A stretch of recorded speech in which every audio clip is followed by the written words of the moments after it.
This is the demo for the decloak tool in the ADHD Ubuntu. The decloak tool is actually used to track the actual IP of an attacker trying to access a secure server through a proxy server. So to show you the demo, let's start our Squid proxy. Now let's go to our Kali machine, which is in this case the attacker machine. Let's go to preferences, advanced settings, and then you can see that the proxy that we are using is actually the IP of the Squid server, which is a proxy server 10.0.13, and Squid server by default listens at 3128 port number. And just to show you the IP of this machine, the Squid machine, it is actually 10.0.0.13.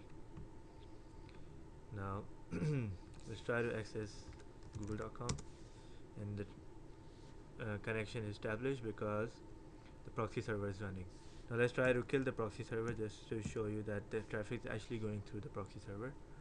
Let's kill Squid and try to access google.com again, and you can see that the connection has been refused by the proxy because obviously proxy is not working. So let's restart it, and now let's try to access Google again, and then it should be working. So now in order to log the actual IP of the attacker, what we need to do is we need to start the decloak tool at the ADHD first. So let's do that. Alright, so we have started the tool. Right now let's try to access the database which contains which will in future, once we visit the ADHD machine, will contain the actual IP of the attacker. Right now the database is empty. It just has one entry, which is the local host, because I tried it before making the demo. And let's refresh it once again just so you can see there's only one entry. Now let's try to access the decloak server on ADHD,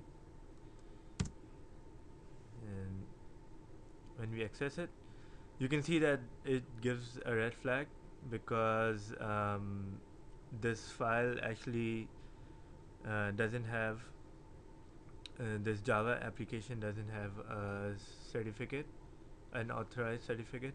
It just has a privately published certificate.